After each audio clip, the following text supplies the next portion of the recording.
Okay, magandang hapon po mga kalakbay.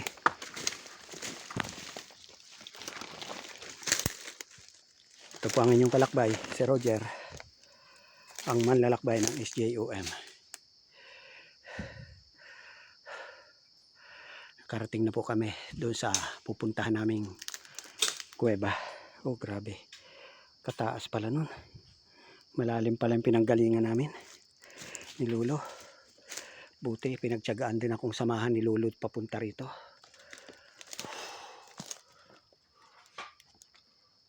Oh.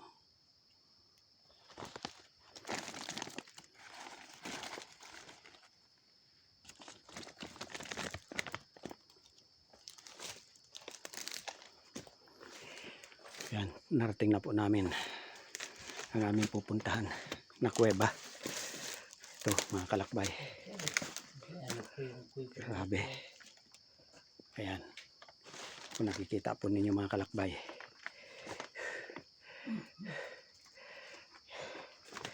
Dito na po kami sa parting loob. Ayan. Kikita ninyo may mga stalactite. Ayan. Ayan. Dito na po tayo sa bunganga. Nakapasok na rin tayo ng kaunti. Mga kalakbay. Kaya lang parang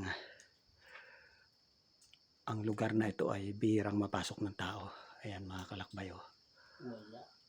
Wala pa nakakapunta raw dito. Mayroong mga kuiba. Liban kay Lulo. Ayan. Ayan oh. Parang hindi natin. Wala naman tayong ilaw. Sabi mo nung nakaraan Lo, lagusan ang araw. Oo, lagusan. Doon sa kabila, magpasok ka dito, doon na nga ang labas. Doon ang labas sa kabila. Oo, sa kabila. Ayan mga kalakbay. Lagusan yan. Kaya lang pag-araw, kung hindi mga alas 2 ka, Ayan. hindi ka makapasok yan, madilim. Malayo na ito. Oo nga, malayo na masyado Lo. Oo. Anong pangalan ng kuweba na ito Lo? Yun pa rin. Talabayag. Talabayag. Ayun. Ayan, ito yung kuweba ng Talabayag. Talabayag. Mga kalakbay. Ayan. Madilim sa loob. Madilim. Kung may ilaw tayo, ay doon ulit tayo sa pinanggalingan natin. Ayan po mga kalakbay. Wala tayong ilaw. Ayan, kita niya yan. Ano bang tawag dyan? Stalactite? Stalagmite? Hindi itong mga nakausli na ito Lo. Mga stalactite ba ito? Talabayag. Oo. Ayan. Ayan. Talaga pag may nasa kuweba ka talaga, maganda talaga ang ano eh.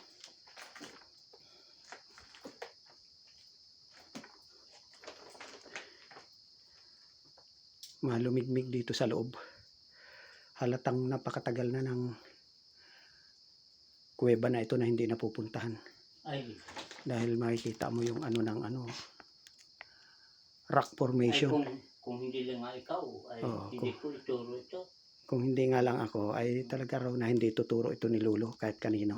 Hindi talaga. Oo. Ayan.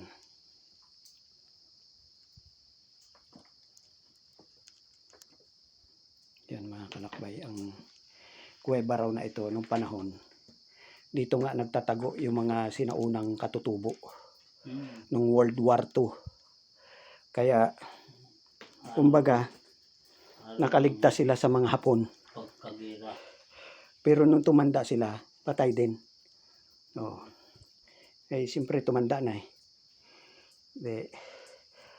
Dito na rin daw ibinaon yung ibang mga matatandang katutubo.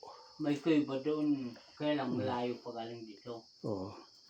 Malalim, pero maraming buto doon sa loob. Maraming buto sa loob ng kuweba. Ibig sabihin talagang yung mga kuweba, yung mga kuweba na pinagtaguan, doon na rin sila namatay. Doon talaga. Doon na rin sila inilibing. Hindi na nakalabas. Ayan po, mga kalakbay. Sa takot. Oo, hindi na nakalabas sa takot sa mga hapon. Takot. Oo.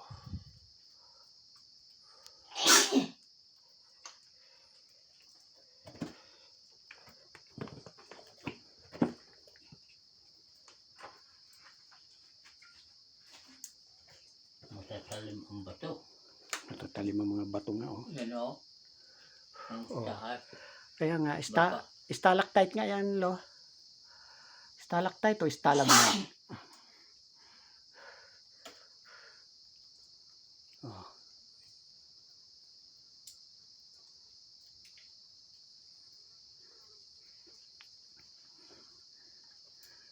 Yan ang kapaligiran nitong loob ng kuweba, mga kalakbay.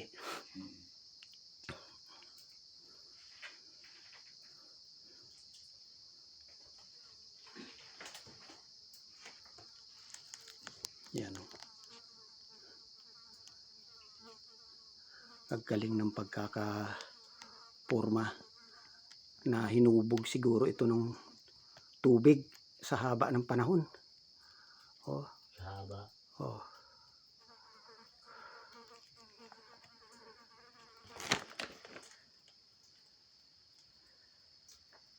Yun yung loob. Yan ang napakadilim, mga kalakbay.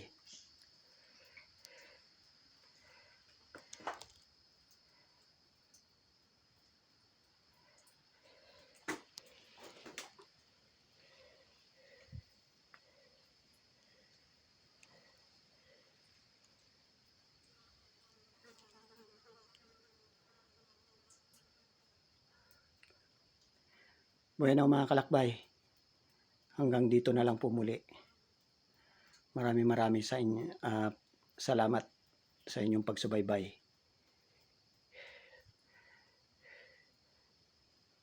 Sana po mag-like naman po kayo at mag-follow, mag-subscribe na rin po kayo sa ating channel. Muli ako po ang inyong kalakbay, si Roger. Kasama ko po si lulo ko. Yan po, sumasalok siya ng tubig. Salok ko ng tubig na sa bato. Yan daw po ay nakakagaling sa mga karamdaman ang tubig na yan. Ayan. Masalok. Kaya sinasalok niya. Maraming salamat sa inyong pagsubaybay, mga kalakbay. Salamat po.